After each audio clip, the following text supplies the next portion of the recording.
بسم اللہ الرحمن الرحیم الحمد للہ رب العالمین والصلاة والسلام علی سید المرسلین وعلی آلہ وصحبہ اجمعین۔ عزیز بچوں، اس سے پہلے کے سبق میں مذہب بصریین کے مطابق اعمال ثانی یعنی دوسرے فعل کو عمل دیتے ہوئے پہلے فعل میں کیا کرنا ہے یہ بیان کیا گیا اور اس کی مثالیں دی گئیں۔ امید ہے کہ آپ لوگوں نے اسے ملا کر کے یاد بھی کر لیا ہوگا اور لکھ بھی لیا ہوگا۔ اب اگلے سبق میں مذہب کوفیین کے مطابق اعمال فعل اول کی صورت میں فعل ثانی کے لیے کیا کرنا ہوگا یہ بیان کرنا چاہتے ہیں۔ کہتے ہیں وَأَمَّا إِنْ أَعْمَلْتَ الْفِعْلَ الْأَوَّلَ عَلَى مَذْهَبِ الْكُوفِيِّينَ فَانظُرْ إِنْ كَانَ الْفِعْلُ الثَّانِي يَقْتَضِي الْفَاعِلَ أَضْمَرْتَ الْفَاعِلَ فِي الْفِعْلِ الثَّانِي۔ لیکن اگر کوفیین کے مذہب کے مطابق فعل اول کو عمل دیں تو دیکھیں اگر فعل ثانی فاعل چاہتا ہو تو اس میں فاعل کی ضمیر لائیں۔ یہاں اس بات کا خیال ہے کہ جب ہم اس اسم ظاہر میں فعل اول کو عمل دیں گے تو اگرچہ وہ ذکر میں دوسرے والے فعل کے بعد ہے لیکن رتبہ کے اعتبار سے اپنے مقام کے اعتبار سے وہ فعل ثانی کے پہلے آ جائے گا۔ جیسے آپ نے مثال پڑھی ہے ضربنی واکرمنی زید، تو اب ذکر میں زید اکرمہ فعل کے بعد ہے، دوسرے فعل کے بعد ہے، لیکن جب اسے آپ ضربہ فعل کا جو پہلے ہے ضربنی و اکرمنی زید میں ضربنی پہلے ہے، تو جب اس کا معمول بنائیں گے زید کو تو گویا کہ ہو گیا ضربنی زید و اکرمنی۔ تو زید اب مقام کے اعتبار سے اکرمہ سے پہلے آ گیا، لہذا اب فعل ثانی میں اگر ضمیر نکالی جائے، ضمیر لائی جائے تو ایسی صورت میں اضمار قبل الذکر لازم نہیں آئے گا، کیونکہ مرجع مقام کے اعتبار سے پہلے ہو چکا اور یہ جواز کے لیے کافی ہوتا ہے۔ تو چونکہ یہاں کوئی خرابی ہے نہیں اس لیے کہہ رہے ہیں کہ بالاتفاق یہاں پر فعل ثانی میں فاعل کی ضمیر لائیں گے، یہاں کسی کا اختلاف نہیں۔ جبکہ بصریین کے مذہب کے مطابق جب آپ فعل ثانی کو عمل دیتے ہیں فعل اول میں ضمیر نکالتے ہیں، تو جب فعل اول فاعل چاہتا ہو تو اس صورت میں آپ نے پڑھا ہے کہ فرا کا اور امام کسائی کا اختلاف ہے کہ وہ لوگ ضمیر نہیں نکالتے ہیں، فرا کے نزدیک عمل دینا ہی اس صورت میں فعل ثانی کو جائز نہیں ہے، اور امام کسائی کے مذہب پر فاعل کو حذف مانتے ہیں۔ لیکن جب ہم فعل اول کو عمل دیں گے تو ایسی کوئی خرابی لازم نہیں آتی۔ تو کہہ رہے ہیں لیکن اگر فعل اول کو کوفیوں کے مذہب کے مطابق عمل دیں تو دیکھیں کہ فعل ثانی کیا چاہتا ہے۔ کہتے ہیں پس اگر فعل ثانی فاعل چاہتا ہو تو اس میں فاعل کی ضمیر لائیں، کما تقول فی المتوافقین، جیسا کہ آپ متوافقین میں کہیں گے ضربنی و اکرمنی زید۔ متوافقین کا مطلب کیا ہوگا؟ چونکہ یہاں پہلے مانا گیا کہ دوسرا فعل فاعل چاہتا ہو، تو متوافقین کی صورت یہ بنے گی کہ پہلا فعل بھی فاعل چاہتا ہو، اس لیے ہم مثال دی ضربنی و اکرمنی زید۔ تو زید یہاں ضربہ کا فاعل ہے اور اکرمہ میں ہوا ضمیر فاعل بنے گی، وضربنی و اکرمان الزیدان۔ یہاں دیکھیں اکرما جو دوسرا فعل ہے اس میں ضمیر لائی گئی اور الزیدان ضربہ کا فاعل بن گیا، وضربنی و اکرمون الزیدون۔ الزیدون یہ ضربہ کا فاعل ہے اور اکرمو میں واو ضمیر زیدون کے مطابق لائی گئی۔ وفل متخالفین، اور متخالفین میں آپ کہیں گے۔ تو دونوں فعل آپس اقتضا میں، چاہت میں اختلاف رکھیں، اس کی صورت کیا ہوگی؟ چونکہ یہ پہلے سے مانا جا چکا ہے کہ فعل ثانی فاعل چاہ رہا ہے، تو تخالف یوں ہوگا کہ پہلا فعل فاعل نہیں بلکہ مفعول چاہے۔ تو اس لیے متخالفین کی مثال دے رہے ہیں، ضربت واکرمنی زیدن۔ ضربت واکرمنی زیدن میں زیدن کو ضربتو کا مفعول بنا دیا گیا، اسی لیے منصوب پڑھا گیا، اور اکرما کا فاعل ہوا ضمیر ہوگی۔ وضربت واکرمان الزیدین، تو الزیدین یا ضربتو کا مفعول ہے اور اکرما کا فاعل ضمیر ہے۔ وضربت واکرمون الزیدین، تو الزیدین ضربتو کا مفعول اور اکرمو کا فاعل واو ضمیر۔ تو یہ تو ہوا کہ جب فعل ثانی فاعل چاہے اور ہم فعل اول کو عمل دے رہے ہوں تو فعل ثانی میں فاعل کی ضمیر لائیں گے۔ وَإِن كَانَ الْفِعْلُ الثَّانِي يَقْتَضِي الْمَفْعُولَ وَلَمْ يَكُنِ الْأَفْعَالِ مِنْ أَفْعَالِ الْقُلُوبِ جَازَ فِيهِ الْوَجْهَانِ حَذْفُ الْمَفْعُولِ وَالْإِضْمَارِ۔ کہتے ہیں اور اگر فعل ثانی مفعول چاہتا ہو اور دونوں فعل افعال قلوب سے نہ ہوں تو دوسرے فعل میں دو باتیں جائز ہیں، مفعول کو حذف کرنا اور مفعول کی ضمیر لانا۔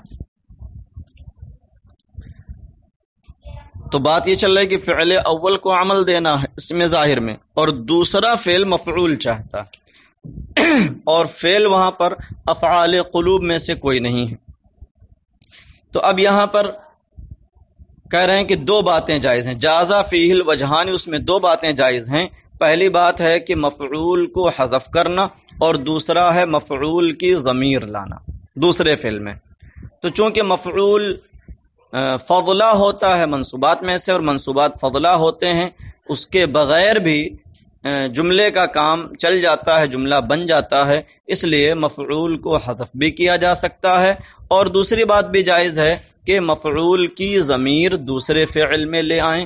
کہتے ہیں والثانی هو المختار، اور ثانی پسندیدہ ہے، راجح ہے، لیکون الملفوظ مطابقا للمراد، تاکہ لفظ معنی کے مطابق ہو جائے۔ ملفوظ مطلب یہ ہے کہ لفظ جو بولنے میں آ رہا ہے اور مراد جو ذہن میں ہے، تو ظاہر سی بات ہے کہ ذہن میں یہ ہے کہ اس نے زید کو مارا یا میں نے زید کو مارا، تو مارا کس کو مارا؟ اسی کو مارا ہے، مگر اب یہ ہے کہ وہ بیک وقت دونوں کا معمول نہیں بن سکتا، اس لیے ہم نے بنایا ایک کا ہے، پہلے کا معمول بنا دیا، تو اب دوسرے والے میں کیا کریں؟ کہتے ہیں حذف کر دیں، ذہن میں رہے گا۔ اور دوسری صورت یہ ہوتی ہے کہ اس کی ضمیر لے آئیں، تو کہہ رہے ہیں ضمیر لانا یہ پسندیدہ ہے، کیونکہ لفظ بھی ہو گیا اور ذہن میں تھا ہی، تو اب لفظ جو ہے وہ معنی اور مراد کے مطابق ہو گیا، اور اگر حذف کرتے ہیں تو مراد میں ہے لیکن لفظ میں نہیں ہے، تو اس وجہ سے ثانی یعنی ضمیر لانا یہ پسندیدہ ہے۔ اور چونکہ یہاں اضمار قبل الذکر والی خرابی لازم نہیں آئے گی، کیونکہ کیونکہ وہ اس میں ظاہر جو بعد میں آ رہا ہے وہ مقام و مرتبہ کے اعتبار سے پہلے والے فعل کے ساتھ ہو گیا، کیونکہ اس کا معمول جب ہم نے بنا دیا تو اب وہ اس کے ساتھ جڑ گیا، اور یہ بعد والا فعل دوسرا فعل جو ہے اس میں ضمیر لائیں گے تو مرجع پہلے ذکر ہو چکا، لہذا اضمار قبل الذکر خرابی لازم نہیں آتی ہے، لہذا اضمار بہتر ہے۔ تو کہتے ہیں پہلی چیز یہاں مفعول کو حذف کرنا اور دوسرا ضمیر لانا، اور ضمیر لانا دوسرا جو ہے یہ راجح ہے تاکہ لفظ معنی اور مراد کے مطابق ہو جائے۔ اب دونوں کی مثالیں دے رہے ہیں کہ اگر حذف کرتے ہیں تو کیسے بولیں گے اور ضمیر لاتے ہیں تو کیسے بولیں گے۔ اما الحذف فكما تقول في المتوافقين ضربت واكرمت زيدا، لیکن حذف تو اس کی مثال متوافقین میں ہوگی، ضربت واکرمت زیدا وضربت واکرمت الزیدین وضربت واکرمت الزیدین۔ تو یہاں یاد رہے کہ زیدن ضربت واکرمت زیدن اور ایسے الزیدین الزیدین، ان تینوں مثالوں میں جو منصوب اسم ہے، اسم ظاہر، یہ پہلے والے فعل کا معمول ہے، اس کا مفعول بھی ہے، اور اکرمتو کا مفعول بھی تینوں مثالوں میں محذوف مانا جائے گا، یعنی کہ اکرمتو کا صرف فعل اور فاعل ذکر کیا گیا اور اس کے مفعول کو حذف کر دیا گیا، لفظ میں نہیں لایا گیا۔ تو چونکہ متوافقین کی مثال بنانی تھی اور دوسرا فعل مفعول چاہ رہا تھا، اس لیے پہلا فعل بھی وہی لایا گیا کہ وہ بھی مفعول چاہے، تبھی متوافقین بنیں گے دونوں۔ وفی المتخالفین، اور متخالفین میں ہم کہیں گے ضربنی واکرمت زید۔ تو دھیان دیں، پہلا یہاں تخالف کی صورت دکھانی اور دوسرا فعل مفعول چاہ رہا ہے، تو تخالف یہ ہوگا کہ پہلا فعل فاعل چاہے، اس لیے یہاں ضربنی واکرمت زید مثال میں لائیں تو زید و ضربنی کا فاعل بن گیا اور اکرمتو کا مفعول محذوف ہے۔ وضربنی واکرمت الزیدان وضربنی واکرمت الزیدون۔ واما الاضمار، اب یہاں سے اضمار کی صورتیں، اضمار کی مثالیں دے رہے ہیں ضمیر لانے کی۔ کہتے ہیں واما الاضمار فکما تقول فی المتوافقین ضربت واکرمته زیدا وضربت واکرمتهما الزیدین وضربت واکرمتهم الزیدین۔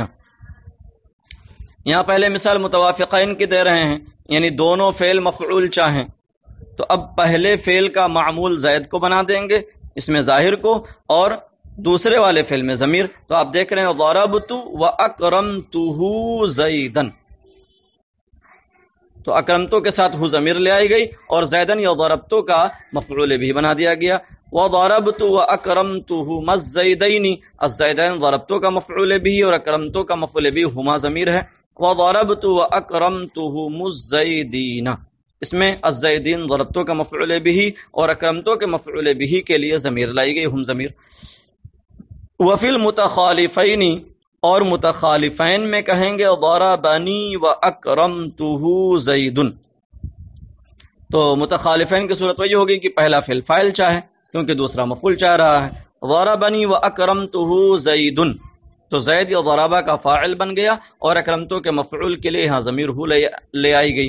وضربنی واکرمتهما الزیدان وضربنی واکرمتهم الزیدون۔ تو یہ گفتگو ہوئی کہ فعل ثانی مفعول چاہے اور دونوں فعل افعال قلوب میں سے نہ ہو۔ کہتے ہیں وَأَمَّا إِذَا كَانَ الْفِعْلَانِ مِنْ أَفْعَالِ الْقُلُوبِ فَلَا بُدَّ مِنْ إِظْهَارِ الْمَفْعُولِ، لیکن جب دونوں فعل افعال قلوب سے ہوں تو مفعول کو بطور اسم ظاہر لانا ضروری ہے۔ جیسے پیچھے آپ نے پڑھا تھا کہ مفعول کو اسم مظہر کے طور پر لانا ضروری ہوگا، تو ویسے یہاں بھی ہے، لیکن جب دونوں فعل افعال قلوب سے ہوں تو مفعول کو بطور اسم ظاہر کے لانا ضروری ہے۔ کما تقول حسبنی وحسبتہما منطلقین الزیدان منطلقا، تو دونوں فعل حسبنی وحسبتہما منطلقین الزیدان، تو حسبہ فعل اول ہے اور حسبتہما فعل ثانی ہے، دونوں تنازع کر رہے ہیں منطلقن میں۔ الزیدان یہ حسبنی کا فاعل ہو گیا، حسبنی کا فاعل الزیدان اور اس میں نی ضمیر مفعول اول، یہ بھی مفعول ثانی چاہ رہا ہے، اور حسبتہما میں حسبتو فعل اس میں ضمیر فاعل اور ہما ضمیر مفعول اول، تو اس کے لیے بھی مفعول ثانی کی تلاش ہے، دونوں اپنے اپنے مفعول ثانی چاہ رہے ہیں۔ تو اصل مثال ہے حسبنی وحسبتہما الزیدان منطلقا، خالی اتنا، منطلقین کو بیچ سے آپ نکال دیجئے۔ تو حسبنی چاہتا ہے کہ منطلقاً اس کا مفعول ثانی بنے اور حسبتہما بھی مفعول ثانی کا تقاضا کر رہا ہے، تو اب بنایا کس کو جائے گا؟ منطلقاً کو۔ ہم بات کر رہے ہیں مذہب کوفیین کے مطابق، تو منطلقاً کو حسبنی کا مفعول ثانی بنا دیا گیا، تو اب حسبتہما کے لیے کیا کریں گے؟ وہ بھی مفعول ثانی چاہ رہا ہے، تو کہتے ہیں کہ یہاں پر حذف کر نہیں سکتے ہیں کیونکہ یہ افعال قلوب میں سے ہے، اور افعال قلوب میں ایک مفعول پر اختصار جائز نہیں ہے، اور نہ ہی یہاں پر ضمیر لا سکتے ہیں۔ تو ضمیر کیوں نہیں لا سکتے ہیں؟ تو اس لیے نہیں کہ اضمار قبل ذکر لازم ہے، کیونکہ اضمار قبل ذکر والی خرابی یہاں نہیں پائی جا رہی ہے، بلکہ یہاں وجہ دوسری ہے جس کو آگے بیان کر رہے ہیں۔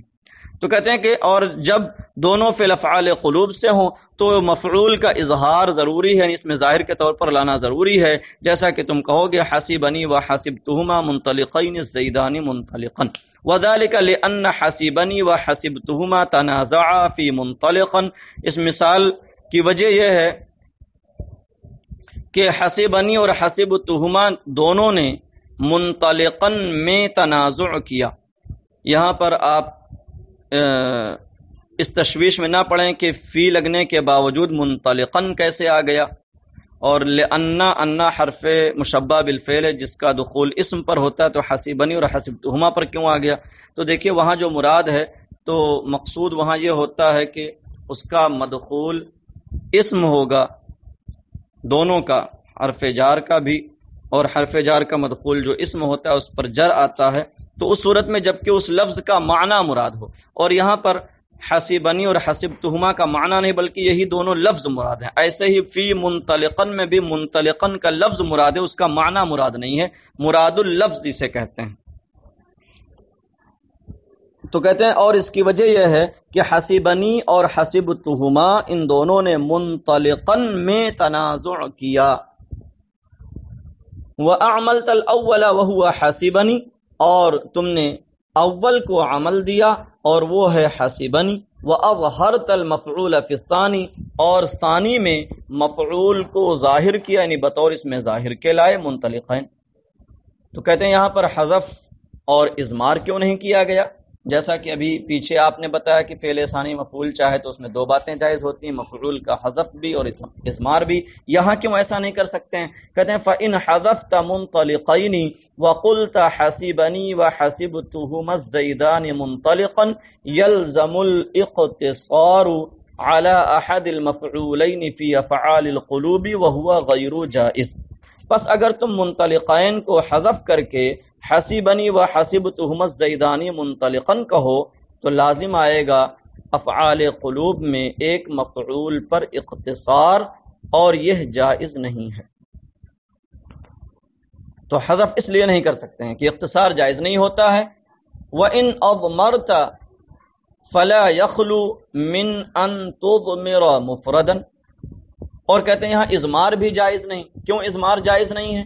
کہتے ہیں اس لیے کہ جب آپ ضمیر لائیں گے حسبتہما کے ساتھ تو کون سی ضمیر لائیں گے؟ دو حال سے خالی نہیں، یہاں صرف دو صورتیں ہیں، یا تو آپ یہاں ضمیر مفرد کی لائیں گے یا تثنیہ کی لائیں گے۔ دیکھیے یہاں پر حسبتہما میں جو پہلا مفعول ہے وہ ہما ضمیر ہے، اور ضمیر کا مرجع جس کو بنانا ہے وہ لفظ منطلقن ہے۔ تو اگر ہم مرجع کا لحاظ کریں تو مفرد ضمیر آ سکتی ہے، اور اگر مفعول اول کا لحاظ کریں تو تثنیہ کی ضمیر آ سکتی ہے، مگر کوئی بھی ضمیر آپ لائیں گے تو یہاں خرابی ضرور پائی جائے گی۔ تو کہتے ہیں وَإِنْ أَضْمَرْتَ، اور اگر تم ضمیر لاؤ فَلَا يَخْلُو مِنْ أَن تُضْمِرَ مُفْرَدًا، تو دو حال سے خالی نہیں، یا تو مفرد ضمیر لاؤ گے وَتَقُولُ، اور کہو گے حَسِبَنِي وَحَسِبْتُهُمَا إِيَّاهُ الزَّيْدَانِ مُنْطَلِقًا، حسبتہما کے بعد إِيَّاهُ ضمیر آپ لے آئے جو لوٹے گی منطلقن کی جانب، اور حسبتہما میں حسبتہما کا مفعول ثانی بن جائے گا، ہما مفعول اول ایاہو مفعول ثانی۔ مگر کہتے ہیں اگر ایسا آپ کرتے ہیں اور ایسا بولتے ہیں تو خرابی کیا پیدا ہو جائے گی؟ وحینئذ لا یکون المفعول الثانی مطابقا للمفعول الاول وهو ہما فی قولک حسبتہما ولا یجوز ذلک، اور اس وقت مفعول ثانی مفعول اول کے مطابق نہ ہوگا۔ مفعول اول ہے کیا؟ کہتے ہیں وَهُوَ هُمَا فِي قَوْلِكَ حَسِبْتُهُمَا، اور وہ تمہارے قول حسبتہما میں ہما ہے۔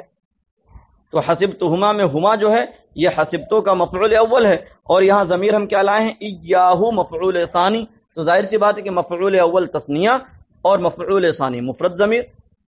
تو اب اس وقت مفعول ثانی مفعول اول کے مطابق نہ ہوگا، اور وہ تمہارے قول حسبتہما میں ہما ہے، ولا یجوز ذالک، اور یہ جائز نہیں ہے افعال قلوب کے دونوں مفعول کا واحد تثنیہ جمع میں مطابق ہونا ضروری ہے۔ او ان تضمر مثنن، یا تم ضمیر تثنیہ کے لاؤ گے، یعنی مفعول اول کا لحاظ کریں تو اس کے لحاظ سے تثنیہ کی ضمیر لائیں گے، تو کہتے ہیں اور یا تو تم ضمیر تثنیہ کے لاؤ گے وتقول حسبنی وحسبتہما ایاہما الزیدان منطلقا، تو حسبتہما کے بعد ایاہما ضمیر بڑھا دے گی مفعول ثانی کے طور پر۔ کہتے ہیں وحینئذ یلزم عود الضمیر المثنى الى اللفظ المفرد وهو منطلقا الذي وقع فيه التنازع، اور اس وقت ضمیر تثنیہ کا لفظ مفرد کی جانب لوٹنا لازم آئے گا، اور وہ لفظ مفرد منطلقاً ہے جس میں تنازع واقع ہوا ہے۔